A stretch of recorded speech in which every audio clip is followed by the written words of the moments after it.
What's happening? Happy hump day to all of you. Thanks for joining me as always. It is appreciated. Everything Pats, a New England Patriots podcast with you to talk about a lot of stuff today. A lot of stuff.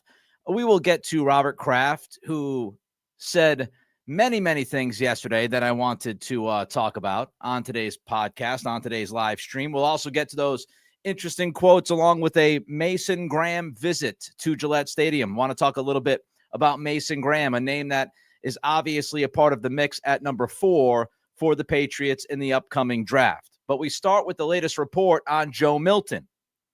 The Joe Milton trade talks are not going away. Mark Daniels, Karen Gorigian at Mass Live both had this earlier today. According to multiple sources, the Patriots have received multiple trade inquiries for Joe Milton III.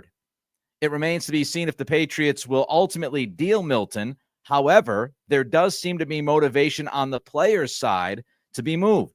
A source close to the quarterback said Milton would prefer to be on a roster that best gives him a chance to compete for the starting job. Let's not forget what we talked about on Monday. We talked about Mike Vrabel and his media session down at the owners' meetings. And Vrabel was asked about Joe Milton. And at the time, Vrabel said, quote, everybody wants to be the starter. Where that leads to, we'll see as the draft approaches. Where Joe is on April 7th is our offseason workout program. And I said on Monday's podcast, based on how Mike Vrabel handled that Joe Milton question, we should expect that the Patriots are going to move Joe Milton at some point in this offseason. Not a guarantee, but we should expect it. Because Mike Vrabel did not sit there and commit to Joe Milton. He didn't say he's going to be our backup quarterback. He's going to be part of a quarterback competition. He and Josh Dobbs are going to come to camp and help out Drake May. And the best guy, the best camp behind May will be our backup quarterback for the 2025 season. He didn't talk about giving Joe Milton reps and this or that. No, he didn't. Mike Vrabel almost immediately went to everybody wants to be the starter, telling us on Monday that that's what Joe Milton wants. Joe Milton wishes to be the starter of an NFL franchise. That's what he wants. And that's why Mike Vrabel answered that question the way he did on Monday. Because the Patriots obviously have been told that Milton is not in love with the idea of being a backup quarterback. There's no doubt in my mind that Joe Milton's agent has been talking an awful lot over the past couple of months. And there's no doubt in my mind that Joe Milton wants out of New England. And I don't blame Milton. He's a competitive guy. Don't forget, he was drafted as an older rookie. He's 25, 26 years old. He wants a chance to compete for a job. He wants a chance to win the starting job. And he knows here in New England, that's not going to happen. Drake May is the future of this organization. He is the QB1, hands down, no doubt. They're building the program around him. We've heard Mike Vrabel sing Drake May's praises. They're all in on Drake May. And if you're all in on Drake May, that means Joe Milton is not going to be given an opportunity to be the starting quarterback for the New England Patriots. He knows that. I'm sure the team has told him that. His agent is certainly telling him that. So the agent is going out there and he's leaking information and he's trying to create a market or create a bigger market for his client and Joe Milton, because he's trying to get Milton somewhere that he believes his client has a shot in the next year or two to be the starting quarterback of that franchise. And the agent and Milton and May and everybody knows that's not happening here. So Joe Milton wants out. And I don't blame him. Again, I do not blame him whatsoever. If I was Joe Milton, I would probably feel the same way. I would want to prove to the football world that I'm a starting quarterback at the NFL level. I don't want to be sitting behind Drake May for the next 2 or 3 years. I want my opportunity. I want my shot. And if I knew that there was no chance of getting that shot here in New England, I would try to orchestrate to get out. Now, I'm not saying I'd be a malcontent.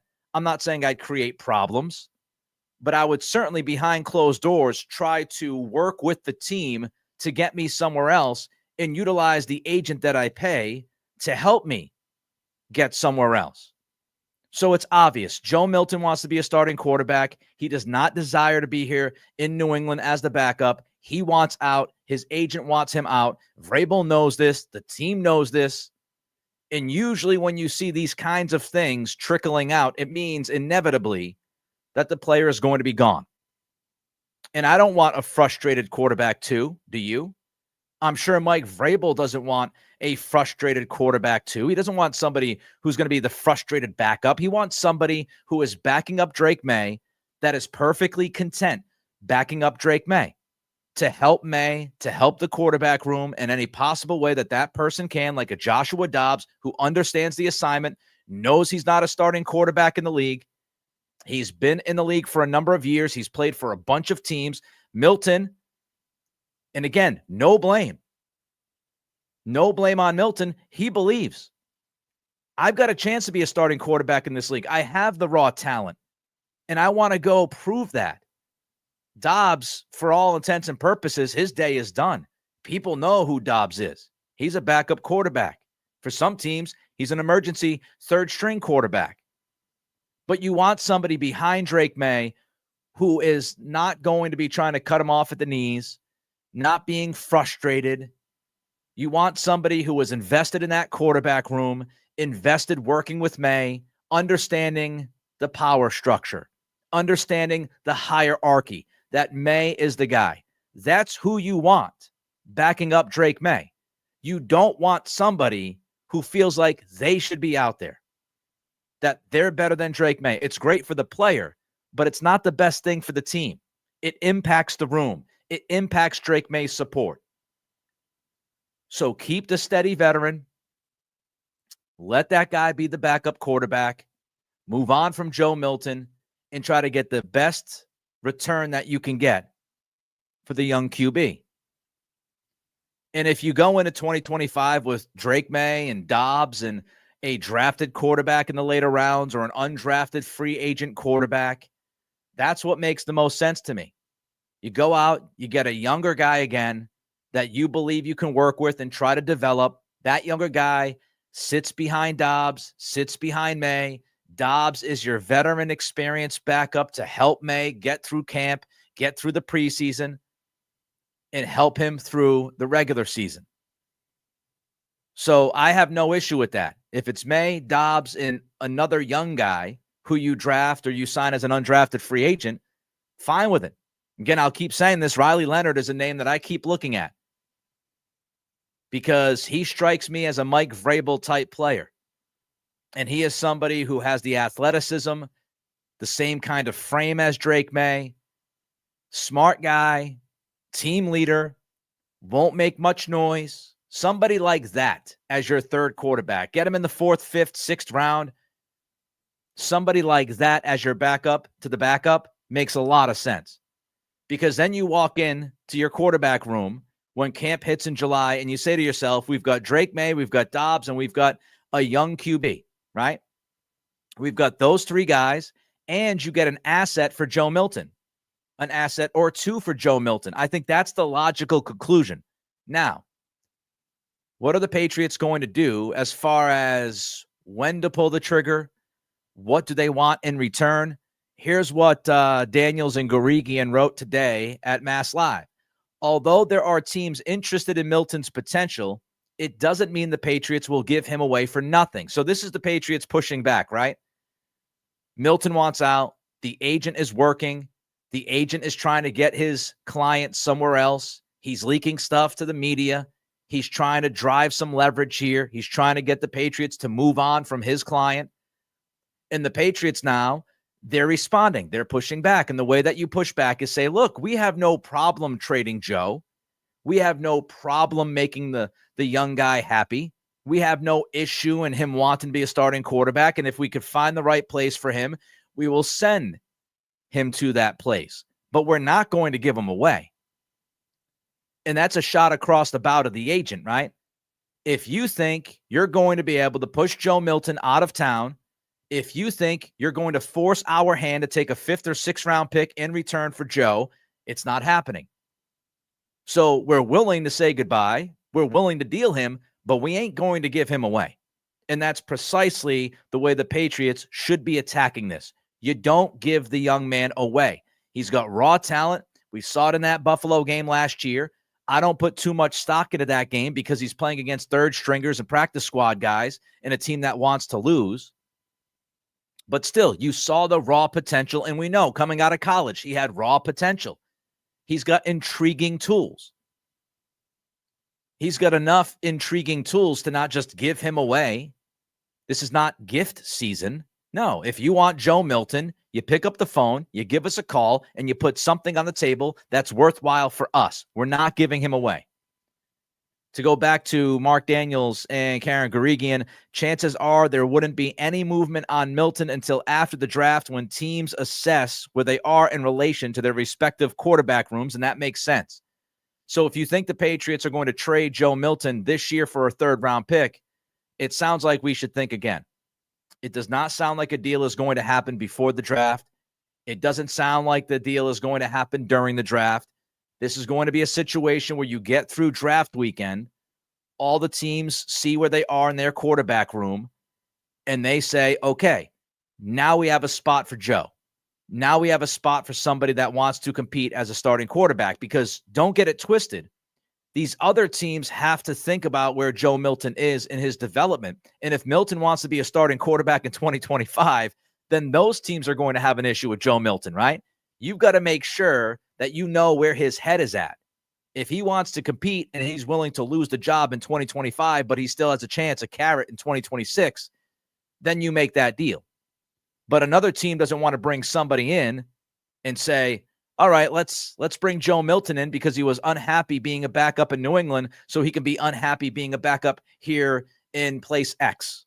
Doesn't make any sense, right? So post-draft, what makes sense? What makes sense for the Patriots? What makes sense for Joe Milton? I've got some teams. The Cleveland Browns, right?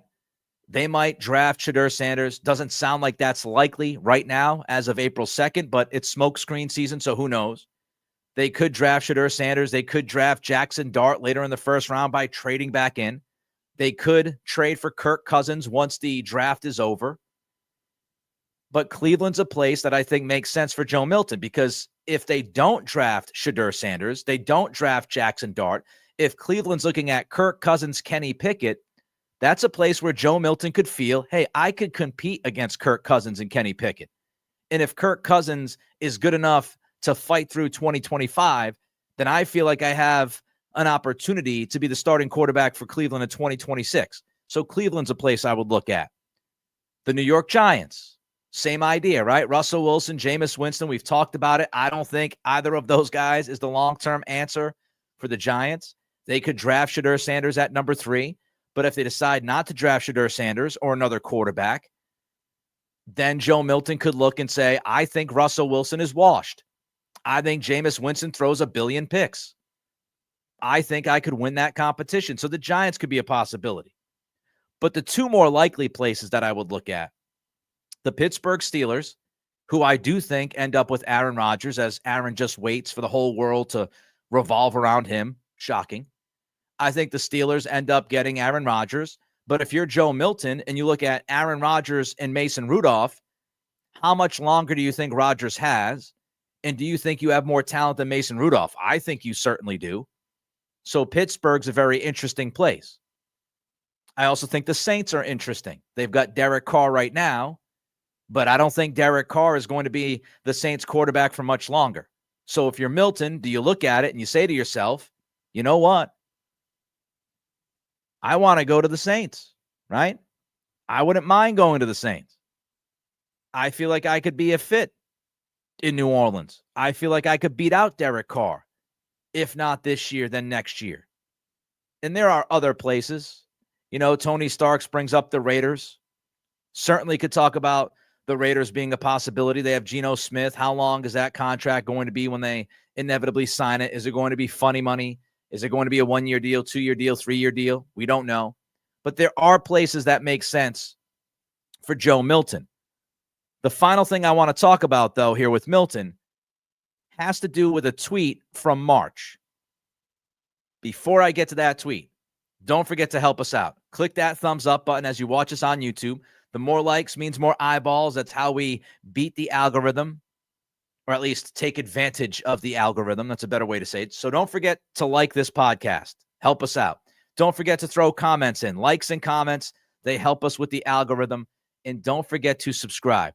3 weeks from tomorrow night is going to be round 1 of the draft. We're going to go live. We're going to be talking about the draft for who knows how long. The goal is 6,500 subscribers by that night. We're about 170 away. So don't forget to like, don't forget to comment, don't forget to subscribe. And if you're watching or listening on Spotify, rate and review. 5-star reviews help us out, Apple Pods. And don't forget to follow. All right. There was a tweet in March. How many of you remembered the tweet about Joe Milton? Do you remember what was tweeted out in March? It was about a month ago, and it was tweeted out by Jordan Schultz right after he got into a kerfuffle with Ian Rappaport at a Starbucks, the Combine. Do you remember what that tweet was? It was a very interesting, it was a fascinating tweet, the way it was worded. If you don't remember the tweet, here's what Jordan Schultz posted in March. Sources: the Patriots have had discussions on trading Joe Milton, and here's the important part, would like to trade him to the right situation to continue his development in the NFL. Would like to trade him to the right situation to continue his development in the NFL. That was March. And I believe some of that, at least some of it, comes from the agent who's trying to get Joe Milton to the right place, a place that he can trust, a place that can develop him, a place that knows how to do business. That screams Pittsburgh to me. That screams Steelers. And it would make sense for Pittsburgh, right? It would make sense to make that deal. You have Milton going to camp. He battles Rodgers and Rudolph. Rodgers wins it. I can't imagine Rodgers is going to get much more than a 1 or 2 year deal. It would make some sense. Pittsburgh Steelers, a very smart organization, trying to find that future quarterback for the last forever. You throw a pick at the Patriots, you bring Milton in, you've got Rodgers as your stopgap right now answer, who could possibly get you to the playoffs. Meanwhile, you're developing Joe Milton, and Joe Milton has a lot of optimism going forward, thinking, hey, Rodgers doesn't have much longer, and I'm going to end up being the franchise quarterback of the Pittsburgh Steelers. It would make sense. Something else we have to remember, as Daniels and Garigian wrote, the Patriots are not trying to trade Joe Milton like right now. They're willing to be patient. And a trade is likely going to happen after the draft. That means 2 things. Number 1, the value of the pick is going to be less. Because even if you trade Joe Milton for, let's say, a 2026 third-round pick, a 2026 third-round pick really has the value of like a 4th-round pick this year. So if you're looking at trading for a future pick, it's going to lessen the value of that draft pick that you get in 2026, which leads me to believe that the Patriots would ask for conditions. I think it's more likely that the Patriots would acquire a pick for Joe Milton that has conditions attached. Maybe it's a 3rd-round pick. If Joe Milton plays X amount of games or X amount of snaps, maybe it moves up, right? So I think you'll see that kind of trade. If a trade happens, I wouldn't be surprised if it's for a 2026 conditional pick. And the conditions will depend on how much Milton plays, what kind of opportunity he gets, et cetera, et cetera, et cetera. And I said this a couple of months ago. Yes, I would trade Joe Milton.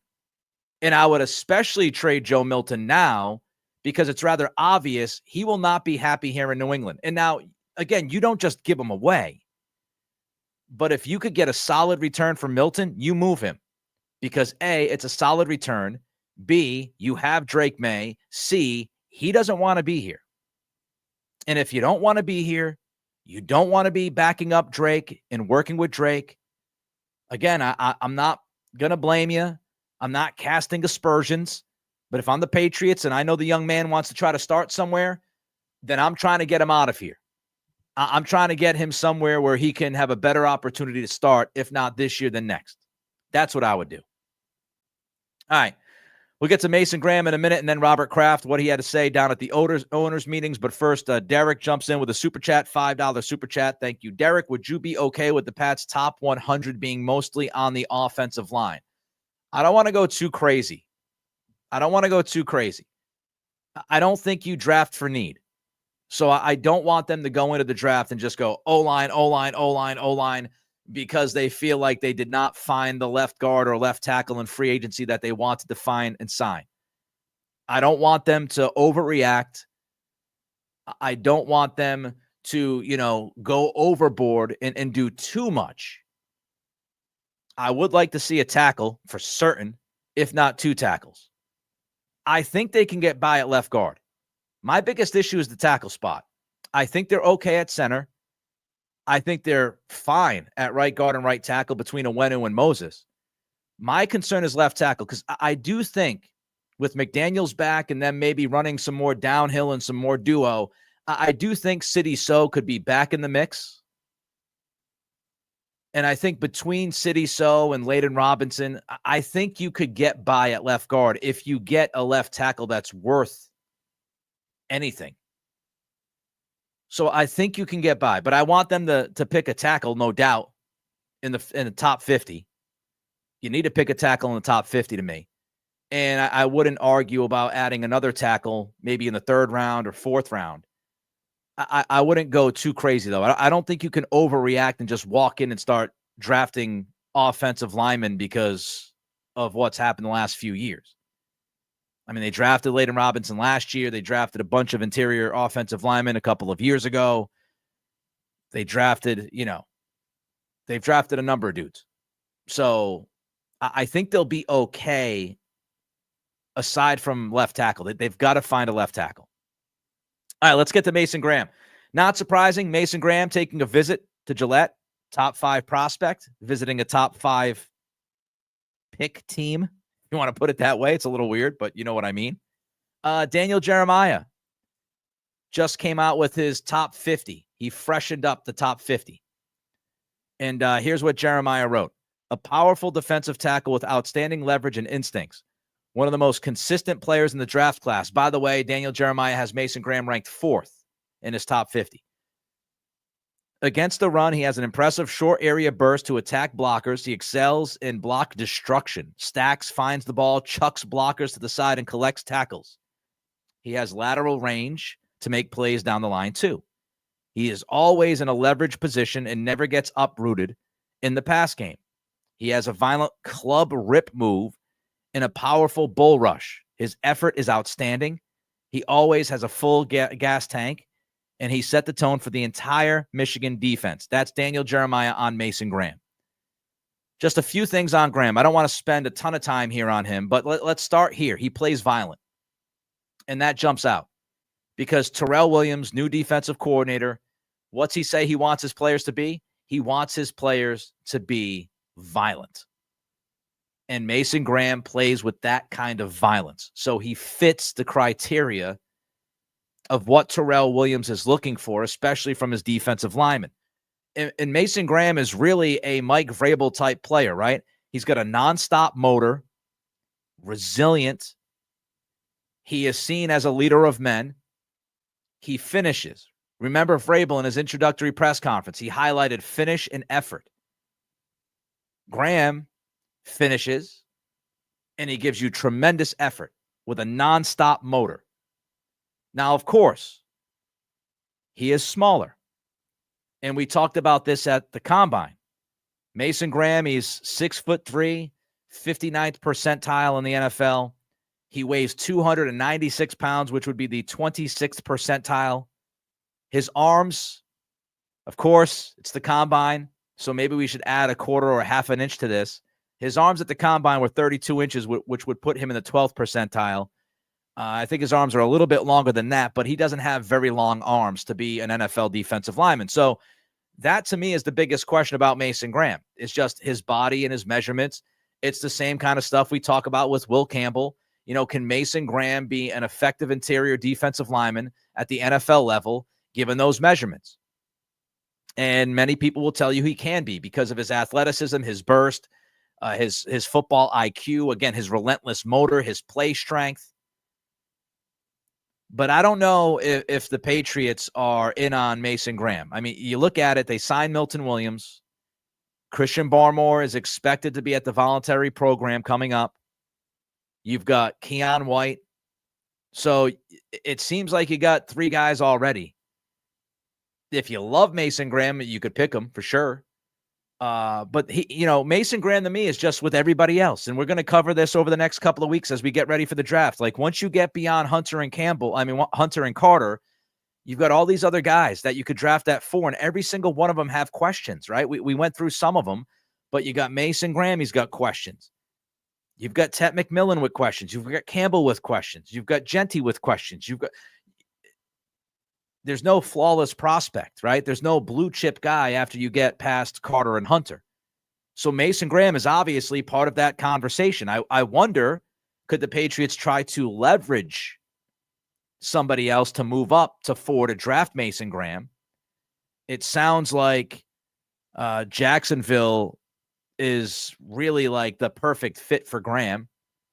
Jacksonville, of course, they're picking 5th in the draft, so they're right behind the Patriots. Can the Patriots sweet talk Jacksonville into moving up to 4 to draft Graham?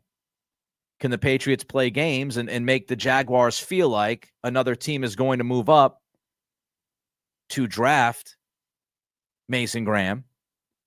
And because of that, then all of a sudden you look at it and you say to yourself, all right, well, if we want that guy, we got to move up to 4 to get him. Can the Patriots pull that off? Can the Patriots, leverage another team who might be interested in Graham to move up at 4? I don't know if Graham has that much stroke in this draft.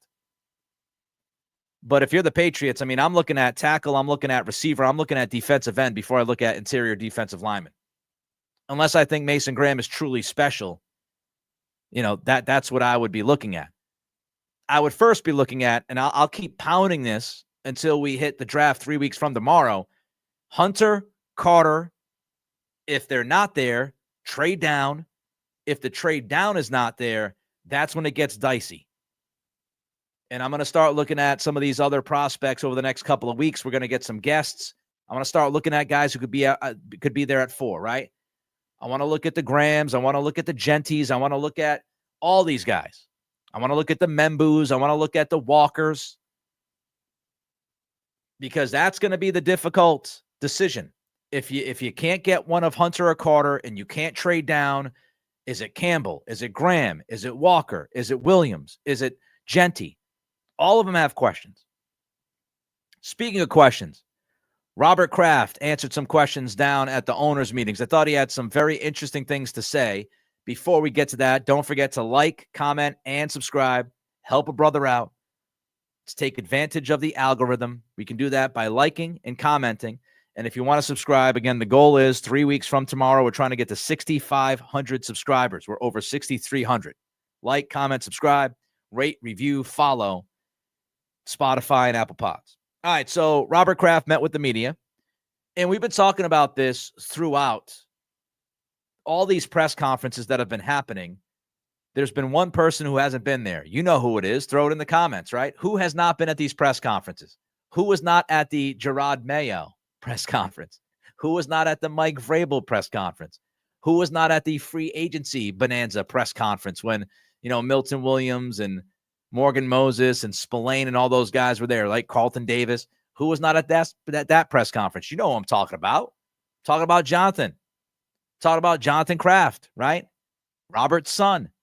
And so Greg Bedard asked Robert Kraft about a possible succession plan. And yes, Ricky, I guess you are accurate. You were not there. Tony had it. DK617 had it. So the succession plan. Kraft was asked about a succession plan. He said, quote, as far as succession is there. My eldest son, Jonathan, has been part of every key decision I've made for the last 30-odd years and is a full partner in everything. He stays out of the limelight. Kraft continued to say, we have a plan that is in place for all of our businesses. Were you suggesting something like that? That's a bias. Sometimes with age, you have experience, but let's see what happens this year. Let's see what happens over the next 2 to 3 years. Just a few thoughts on this. I don't think Jonathan Kraft was very happy that his dad said this, because Jonathan Kraft has fought to at least portray that he's not a main decision maker, that he's not involved as much as some say he is. And his dad goes out there and says he's a full partner, and he's had a role in every single major decision that's been made in the past 30 odd years. Well, Jonathan, I'm sure, is not happy about that. He can't be happy about that. And if you're a full partner, you should be showing up to these press conferences, right? If Robert is right, and obviously Robert is right because he's the owner, he's well aware if his son is involved in these decisions or not. And we heard that back in 2023, Robert wanted to get rid of Belichick, and Jonathan was the guy who actually said, give him at least another year. So Jonathan Kraft has a seat at the table. Jonathan Kraft has been intricately involved in all of these major decisions. That's the case. He should be at these press conferences. He should not be ducking these press conferences. If he's a full partner and he has a major voice in these big-time decisions that are being made, he should be there. Enough is enough. I don't care if he doesn't want to be there. He should be there. That's part of his responsibility. And he should be sitting in front of the media, taking some of these questions and getting used to answering these questions. And I think that, it's much easier to kind of parachute in and have these conversations with your dad, not take any of the responsibility, not take any of the brunt of these decisions that are being made, slip out the back door and be like, I'll be back in the owner's suite for football games. Like, that's a pretty sweet deal, right? You get to be a major part of these big time decisions, but you don't have to go to any of these press conferences and answer any of these questions.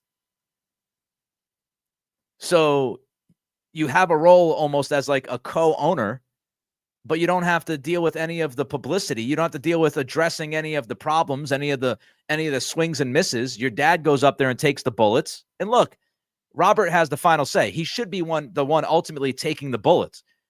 But if Jonathan is as big of a part of this as his father just said he was, then he needs to show face. He needs to show his face every once in a while. He needs to go to these, big press conferences and answer a question or two. When Gerard Mayo is hired, we should hear from Jonathan if he's a part of the decision-making. And he is, according to his dad.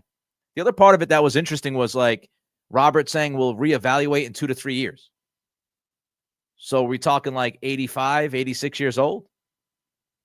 Robert Kraft just going to continue to own the team and run the team until he frankly can't run the team anymore? Is that the plan? It sounds like that's the plan. I never love that when an owner of a business just kind of hangs on to hang on. And he has the right to do so. But are we going to be watching 90-year-old Robert Kraft doing these press conferences at the owners' meetings? We'll see. Mike Vrabel sat with Felger on 98.5. He was unwilling to do any kind of season prediction, but Robert Kraft was certainly fired up. He was asked what would make this season a success for the Patriots, and Kraft said the playoffs. Playoffs? And Kraft also said that people have told him to calm down. I would be one of those people. Robert, calm down. Let's not talk playoffs in 2025. I'm not saying that it can't happen. I'm not saying that it's impossible.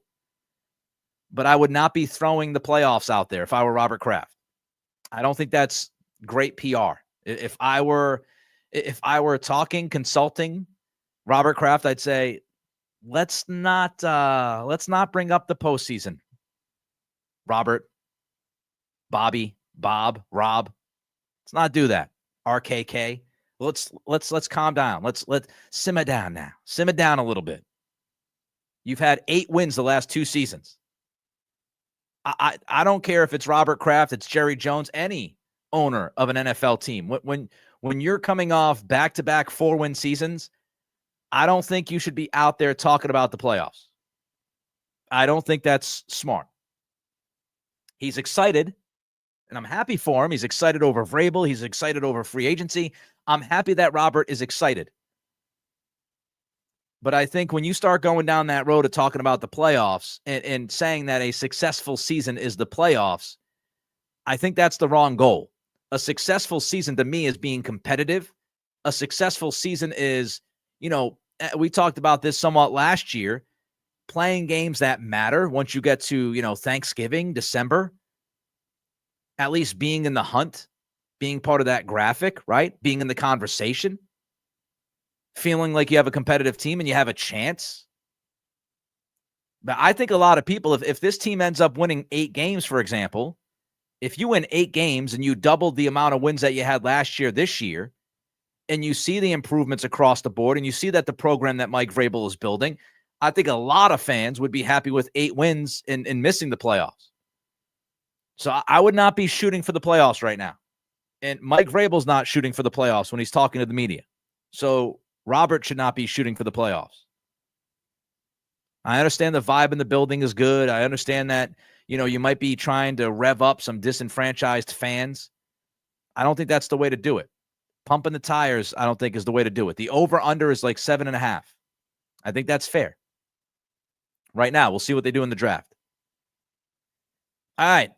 Another topic, Bill Parcells is going to be inducted into the Patriots Hall of Fame. How do you feel about that? I know some fans are angry at Bill Parcells still to this day for quitting on the team and clearly quitting on the team before they played a Super Bowl against Green Bay. I know there are still some fans that are angry about it. I understand that. But I do think we are, years removed, almost 30 years removed, which makes me feel old. But we're, almost 30 years removed from the end. And the impact that Bill Parcells had on this organization, it's very similar to what I said about Mike Vrabel when the Vrabel hire was made, right? When you hire Mike Vrabel, you make this organization serious again. And Bill Parcells made the Patriots serious again. They were the butt of jokes. They were one of the worst run franchises in all sports. They were a debacle on the field. The product stunk.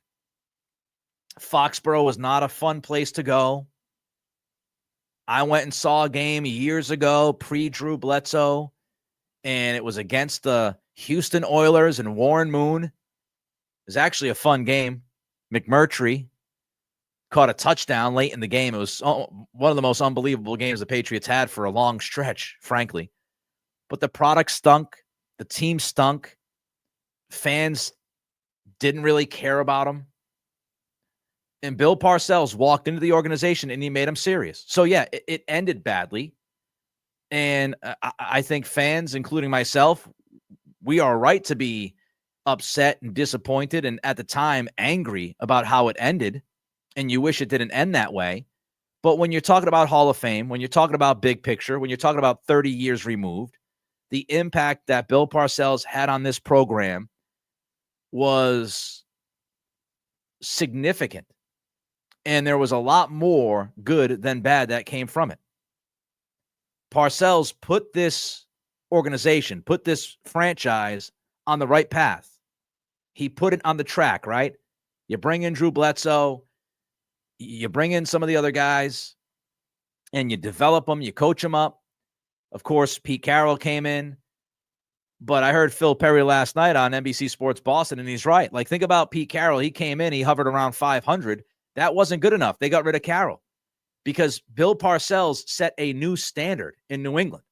If Pete Carroll came in and coached 500 football for a 3-year stretch before Parcells, Carroll might not get fired. But Parcells reset that standard. And when Carroll did not fulfill what the ownership wanted because of that new standard, you then moved on to Bill Belichick, and the rest is history. So Bill Parcells, his impact on this organization, his friendship with Belichick, and the fact that, Belichick would not have had an experience with the Krafts if it wasn't for Parcells. So Belichick probably doesn't come to New England. He sticks with the Jets maybe, right? But he had that link. He had that connection with the Krafts. They were able to back channel it, and we know how it went down. So I'm glad it's happening. I'm glad it's happening before, these guys got too old. They're both in their mid-80s, Kraft and Parcells. It's somewhat similar to Jimmy Johnson and Jerry Jones, right? Jerry Jones took forever to give the credit that Jimmy Johnson deserved for the success of the Dallas Cowboys during their run. And Jerry inducted Jimmy Johnson in 2023 into the Cowboys Ring of Honor. And it's a very similar situation here. So I'm glad it happened. Kraft also said, I hope we're never drafting fourth again. And I think some people continue to overlook how important the draft is. I don't know why. The reason why you are where you are is because you drafted so bad for so long. You failed to address the offensive line at the tackle position for several years consecutively. You did not want to spend a top, 2-round pick, top 3-round pick on a tackle after Isaiah Wynn, who ended up being a guard. And Kraft's right. The draft. We get excited for free agency, and free agency can help you. I think the Patriots signed, 6 or 7 starters in free agency this year. That will help. But inevitably, if you want sustained success, if you want sustained legitimacy, it starts at the draft. And why the Patriots are in so much pain the past few years can directly be linked to the drafts. Plural. The many drafts that Bill Belichick led that were not nearly good enough. How about spending? Kraft said, let me correct something. There's never been a case in 31 years when people have come to us wanting to spend and we said no, not once, unquote. I think there's some semantics games being played here. I think Robert Kraft sets a budget, but he leaves it up to the decision makers how to spend that budget. And that's my argument with, Kraft didn't want to spend this much or that much on a receiver. I don't think that's a Kraft decision. I don't think Kraft is going down there saying you can't spend this money on a receiver. I think he gives the money, says this is the budget, this is how much you have to spend it the way you want to spend it. Spend it wisely. And so depending on who's calling the shots, depending on who the head coach is and how they see their team and their roster and who they want to bring in, they will spend the money accordingly. The philosophical approach as far as how to spend the money on the groceries, that's coming from the personnel people. That's coming from the head coach. It's how do you split that money pie? But don't get it twisted. Robert Kraft gives them the money pie, says this is how much you've got to spend. This is how much we're willing to go. And you make the best of it.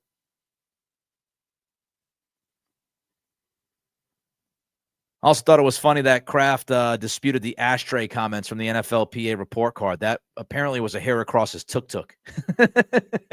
He was not happy about the ashtrays. He wanted to make it clear. There are no ashtrays on the plane. Okay? There are no ashtrays on the mother bleeping plane. There's some kind of Samuel L. Jackson joke to go along with this. But apparently Kraft wanted all of us to know there are no ashtrays on the plane. He did say they have to update the planes, and they are updating the planes. The other part of the report card thing that struck me, the biggest thing that he said was that the report card was eye-opening. And I've got a message for Robert. Robert, the report card should not be eye-opening. This is part of your job as an owner. If you're surprised by these things, then you're not paying close enough attention to what's happening in your building and outside your building. At a certain point, you should know these things. You should know what frustrates players.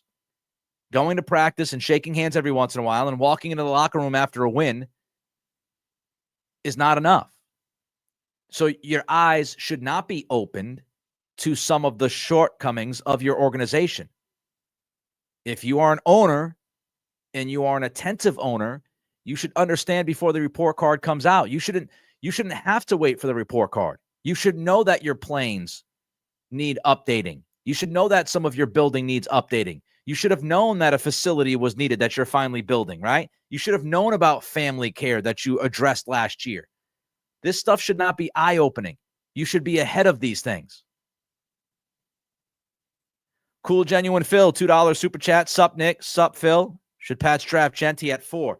I want to get to the Genty thing later on, okay? I'm planning on getting to Ashton Genty on Friday. That's the plan. If something happens, news happens, it happens. We'll get to Genty eventually.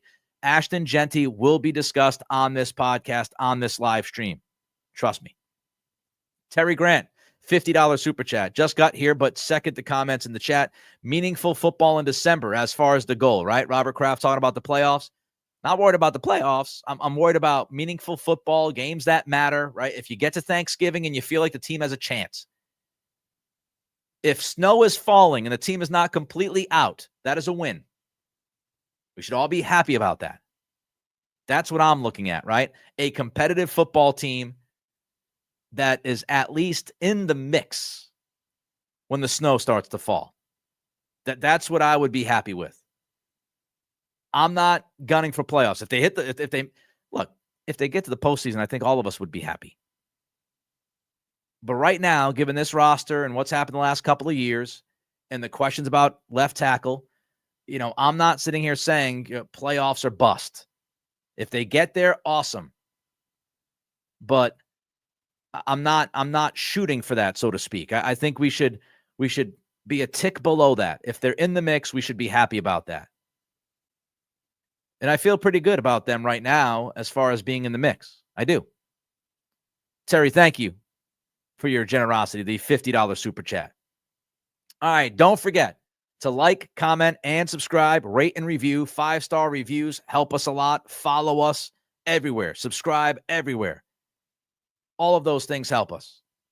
We're trying to take advantage of this algorithm, right? Back on Friday at 3 p.m., live stream happening. Again, the plan is Ashton Genty. I'm sure we'll talk more draft as well. Until then, be well, and I appreciate every single one of you. This is Everything Pats, a New England Patriots podcast.